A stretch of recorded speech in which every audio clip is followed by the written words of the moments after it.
guys, welcome back to my channel. I hope you guys are having a wonderful day. Today I wanted to come on here and do a little review of the Anastasia Master Palette. This is the new palette they come out for this year. I'm not sure. I'm pretty sure this is not a permanent palette. I think this is like a holiday palette. It's like just a limited edition. So I wanted to do a little review on this because I know that this is newer, and then you guys are probably curious whether or not you should pick this up versus the Anastasia Modern Renaissance, or possibly you have last year's palette, which was the Anastasia Self-Made palette. So I have all three of these here, and I'm going to do a little bit of comparison between the three, and then I'm going to talk about the pros and cons of the new Mario palette and let you guys know my thoughts and my opinions on this palette. But first, I'm going to go ahead and throw in here a 3 looks that I've used with this palette. So if you guys just stay tuned, I will throw the looks in right here.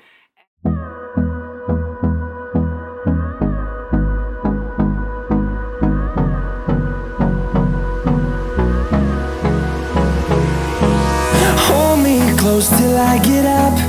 Time is barely on our side. I don't wanna waste what's left. The storms we chase are leading us, and love is all we'll ever trust. Yeah, no, I don't wanna waste what's left. And on we'll go, through the wastelands, through the highways, till my shadow turns to sun rays. And on we'll go, through the wastelands, through the highways, and on we'll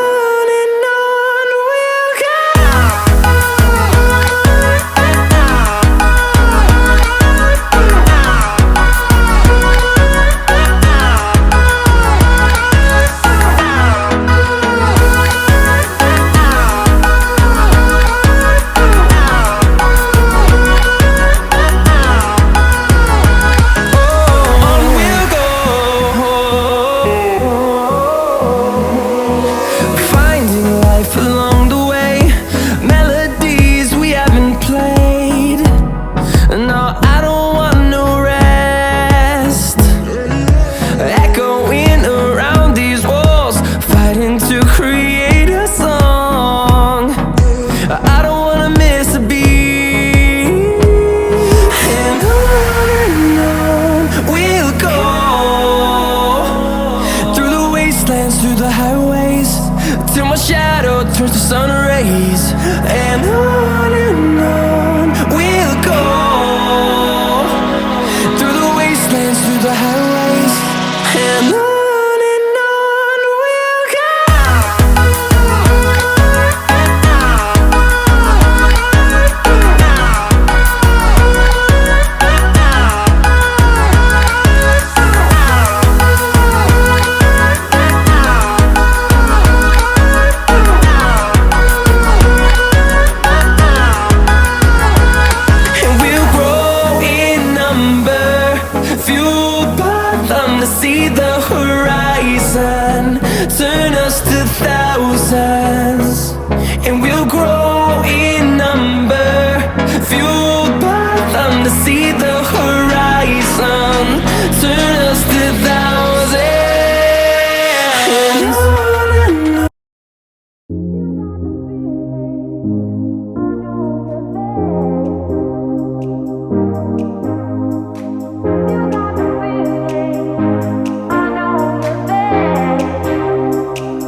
Okay, so now you guys have seen 3 looks using this palette right here. So you probably can kind of tell from what I'm going to say about this palette. I'm going to tell you honestly, I think this palette swatches amazingly. I think it goes on the eyes amazingly. I am actually wearing it on my eyes right now. This is one of the looks that you actually saw in the video.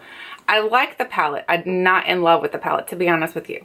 I don't think this is the best palette that Anastasia has come out with. I think the colors are super pigmented. I think they blend really well. However, I feel like they blend a little bit together and kind of muddy together. So when I'm doing an eye look, I feel like the eye look isn't very defined. I feel like I have to work really hard to get a defined eye look. So if you're someone who doesn't like to do a whole lot of work to make the defined look, then I don't think you would like this. However, if you're someone that you're only going to use 1 or 2 colors at a time, then I think you would absolutely love this. I prefer to use a lot of colors. I like to use multiple colors. I usually have about 4 or 5 different colors on each eye look. And I felt like by doing this with this palette, I feel like it kind of muddied together, especially by the end of the day. I feel like by the end of the day, my eye look looked like it was just one complete color. Couldn't really tell the difference between all the colors. And that's very disappointing, to be honest with you. I think the reason why it's doing that is because there's so many metallics in here. And I think that's so many metallics and satins. I think that's the reason why the palette is working like that. I think if you use this in combination with another palette, which would be something like this. So if you already had this one and then you decided to pick this one up, I think these 2 would work really well together because I think you could complete a multitude of eyeshadow looks, especially because this one has more mattes in it than this one does. So I think if you had both of these, I think you could complete some gorgeous eye looks. However, if you were just looking at getting this one and this was going to be your only palette, I would suggest maybe using only 1 or 2 eyeshadows at a time. I wouldn't suggest going overboard like I did in the video, or use multiple different colors because I think that's just going to muddy together and then you're not going to be able to see the different colors on your eyelids. Right now it's a little bit, you can tell that I have a little bit of a different color, but I promise you by the end of the day, for some reason, it all just looks a little bit muddy together, and it's just, to me, that's just not how I'm looking for my eye makeup to look. I want to put it on, and the way I put it on, I want it to stay like that the whole day. For example, the Juvia's Place palettes, when I use those, I make a defined look with those palettes, and I feel like it stays the whole day. That defined look is completely there. I have no problems with it wearing off or anything. So I feel like this is a great palette, but I don't think it's the best. So I think if I were going to suggest for you to pick up a palette from Anastasia right now, I would absolutely suggest for you to pick up the Modern Renaissance because I think it's a lot more, it's a more versatile, and I think you can complete a lot more different looks with it. However, this one, let me open these up so you can see what the colors are. I'm sure that would probably be helpful. So the Anastasia Mario palette actually looks like this on the inside. Here are the colors. So they're very warm, earthy tone colors, and then you have these pops. You have this blue, then you have this green up here. It's just a very warm, neutral palette. Then you have the Modern Renaissance. The Modern Renaissance is a little more, to me, the Modern Renaissance is the epitome of fall, to be honest with you. When I look at the Modern Renaissance, oops, I just stuck the palettes together. When I look at the Modern Renaissance, I mean, I don't know if you can see, it just looks like fall colors. They both honestly look like fall colors, but I feel like the Anastasia Modern Renaissance, I feel like when you're blending it, I feel like you can do a more defined look. I feel like you can make a look and it's going to stay. I feel like you can define your colors. Your colors aren't going to muddy together whatsoever. I feel like this one, the colors kind of muddy together. The other probably downside that I could tell you about the Mario palette is, first of all, you're only getting 12 pans in here versus the Anastasia, you're getting, the Modern Renaissance, you're getting 14 pans in here. So you're getting a lot more bang for your buck here. This one's more expensive. This is actually the most expensive palette that Anastasia has come out with so far. So for me, in my head, I'm thinking price per pan, first of all, it's a lot more expensive. Second, it muddies together if you're going to use more than 2 colors. So I think if you're someone who's going to use more than 2 colors, then you're not going to like this. I think if you're going to use this in combination with another palette, you can absolutely make it work and blend the different colors together that way. However, I feel like if you're going to use specifically only this palette, I think 2 colors is all you can use. I feel like this just is not a well-rounded palette. For me, I feel like I don't have a good color to lay down as a base. I had a hard time trying to figure out what color to lay down as a base, and I usually would use Lula to lay down as a base, and that's just not a good color for my skin tone. And I'm not trying to say that this is specifically for a certain skin tone, but I'm just saying that it doesn't have a good base color to lay down. So I would say that you definitely you want to use this in combination with another palette, another matte palette, to be honest with you, because there's so many shimmers and so many satins in here that I feel like you need a matte palette to go with it. So I'm going to go ahead and swatch this palette out quick and show you guys the swatches of it, and then I'll give you my final thoughts on it and let you guys know. I think you can already tell I'm going to tell you what my suggestion would be. So let's start at the top. We have Hollywood, NYC, Kim, Muse, Marina, and Claudia. You guys have probably already seen all the detail on how he named this palette. It's like named after different Hollywood stars. It's named after places that he's lived. So I think that's pretty cool. However, I just feel like this palette is more for like someone who wants a very simple makeup look, which I think is how they kind of do it, like on the makeup scene. Like when you're doing the Hollywood makeup looks, they don't want no extravagant looking different colors of eyeshadow. Example, Kim Kardashian. I've never seen her come out with like a pink eyeshadow or anything like that. She's usually very neutral. And this palette does have Kim in it because he is a makeup artist for Kim Kardashian. So that's the other thing you can probably think about. So again, Hollywood, NYC, Kim, and Muse. So here's the first 4 swatched. So I'll swatch them. Actually, we'll swatch it this way. Hollywood, NYC, Kim, whoops, I almost got them together, and Muse. So there's some really bad swatch in there. Here, let's re-swatch that. That looks really, really, really bad. That's not good swatching at all. So again, we'll try that again here. So Hollywood, NYC, Kim, and Muse. Hollywood, NYC, Kim, and Muse. So there are the first 4 shades swatched. So as you can tell, it does have a ton of pigmentation to it, but I feel like the issue with the whole palette is that they just blend together, and that's not the eye look that I'm going for. I know maybe it's just me, maybe I'm really picky about my eyeshadow palettes. I do have quite a few, so I'm very picky about what kind of how they apply. These do apply very nicely, but they just blend together. Marina, Claudia, Lula, and Isabel. So we have Marina, Claudia, Lula, and Isabel. So here is a matte, this is a matte, and this is a matte. So these 2 are your matte shades in the palette so far. The rest are either shimmer or satins. So again, I don't feel like it has enough matte shadows in here. I think there's only 3 mattes total in the palette, which to me is not a lot. I really enjoy my matte shadows. I know I only typically like to use a shimmer or a satin on like the center part of my lid. I don't typically like to put that on the outer parts, but with this palette I kind of had to in order to get the makeup looks to work out. So just something to think about. So here's your other matte. So these are your 3 mattes right here. This is Violetta, Fifth Avenue, Bronx, and Paris. So Violetta, Fifth Avenue, Bronx, whoops, and Paris. So there is the entire palette swatched out for you guys so you can see what it looks like. Like I said, it's a very warm, neutral palette. I really do like the shades. I just feel like for some reason it just doesn't blend well on your eyes. I think if you're going to use this, you definitely want to have a matte palette to like go with it. So I think this would be a great palette to like have in conjunction. If you have a lot of other palettes, I think you would love it. If you were someone who this is going to be your only palette that you were picking up and this is the only one you thought maybe you were going to use, I really think you're going to have to stick with only using 1 or 2 different shades, and then it will definitely work out great for you. I think if you're going to go more than that, I think you're going to have a little bit of issues to work with it. So other than that, I think that, okay, wait, you know what? I forgot to show you the other palettes here. So again, the Modern Renaissance, I feel like if I had to recommend one over the other, I would definitely recommend the Modern Renaissance. Now, if you do have the palette from last year, which was the Self-Made palette, the Self-Made has a lot of pops of colors in it. So it has more like these teal greens here. It has this purple. And I feel like these 2 don't look hardly anything alike, to be honest with you. I feel like her formulation now, so like if you have this past year's formulation, this last year's formulation, I feel like the formulation now is better than it was on the Self-Made. I feel like the Self-Made palette is nice. Don't get me wrong. I think it's a very nice palette. But I feel like she's changed her formulation in a way that it kind of blends like buttery on your eyes. So I think if you're looking into getting one of these, I would definitely, if you already have last year's and you didn't like it, I would definitely check out the Anastasia Modern Renaissance. And if you already have this one and you were thinking about this one, I think they would work really well together, but I don't think you could use this alone. So again, I hope you guys enjoyed this video. Let me know your thoughts and your opinions on this palette, whether or not you're going to pick it up or you're going to pass on it. I'd love to hear your thoughts and your opinions. Thank you guys so much for watching, and until next time, I'll catch you guys later.